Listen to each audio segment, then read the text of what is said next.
بسم اللہ الرحمن الرحیم۔ السلام علیکم۔ یو اے ای نے بلکہ کہہ دیا کہ اب آپ لوگ ٹریول نہیں کر سکتے، نہیں جا سکتے۔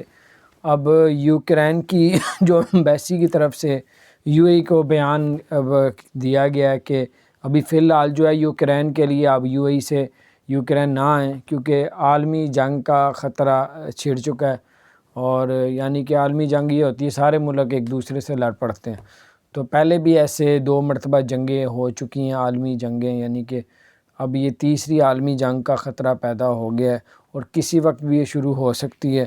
تو اس لیے یوکرین سے جو ہے کچھ آدھی دنیا یوکرین کے ساتھ ہے، یعنی کہ یورپ، انگلینڈ، یعنی کہ اس طرح، اور دوسری طرف روس ہے اور اس کے ساتھ جو ملک ہیں، تو یعنی کہ عالمی جنگ کا خطرہ کسی ٹائم بھی شروع ہو سکتا ہے۔ اس لیے یوکرین کی حکومت نے یو اے ای حکومت کو کہا کہ آپ اپنے جو کوئی بھی جو ہے وزٹ والا، ٹورسٹ والا یوکرین میں نہ جائے، یہاں تک کہ امریکہ نے کہہ دیا یوکرین سے جتنے بھی امریکن ہیں وہاں سے نکل جائیں۔ یو کے نے کہہ دیا جتنے بھی یوکرینی یعنی یوکرین میں کوئی یو کے لوگ ہیں تو وہ بھی واپس اپنے ملک آ جائیں، کیونکہ جنگ کا خطرہ ہے، تو کسی ٹائم بھی جنگ ہو سکتی ہے، اس طرح کے معاملات ہو سکتے ہیں۔ تو بہرحال تو یہ تھی کچھ خبر، میں نے کہا آپ کے ساتھ شیئر کروں۔ اپنا خیال رکھیں، چینل کو سبسکرائب